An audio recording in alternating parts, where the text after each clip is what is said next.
माता सीता को रावण की पुत्री क्यों कहा जाता है? रामायण की कहानी के अनुसार माता सीता का जन्म धरती से हुआ था और वो राजा जनक जी ने उनका लालन पालन किया था, इसलिए वह जनक पुत्री कहलाती हैं। लेकिन अद्भुत रामायण में ये बात का जिक्र है कि माता सीता रावण और मंदोदरी की बेटी थी।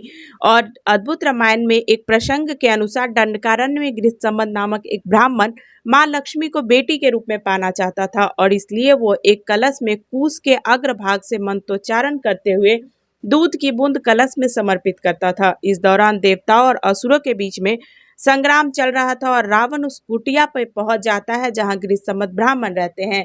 लेकिन रावण जिस वक्त जाता है उस वक्त गृहसम्मत ब्राह्मण वहां नहीं रहते हैं और वहां मौजूद अन्य ब्राह्मणों और ऋषियों को मारकर रावण उनके रक्त को उसी कलश में भर लेता है और लंका लेकर आ जाता है और अपनी पत्नी मंदोदरी से कलश को संभालने के लिए कहता है। मंदोदरी ने जब पूछा कि इसमें क्या है तो रावण ने सब कुछ बता दिया।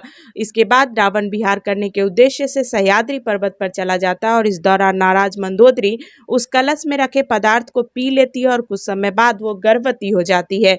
इस घटना से परेशान होकर मंदोदरी ने उस भ्रूण को निकालकर एक घड़े में बंद कर दिया और मिट्टी में दबा दिया।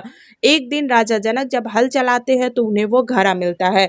और आपको बता दें कि अद्भुत रामायण के प्रणेता भी वाल्मीकि जी ही थे और संस्कृत भाषा में रचित यह रामायण 27 सर्गों का काव्य विशेष है। लेकिन यहाँ दी गई सभी जानकारी सामाजिक और धार्मिक आस्थाओं पर आधारित है। इसमें दी गई जानकारी का हमारा चैनल लिमिटलेस मिथ किसी भी जानकारी की पुष्टि नहीं करता है। जय श्री राम। धन्यवाद।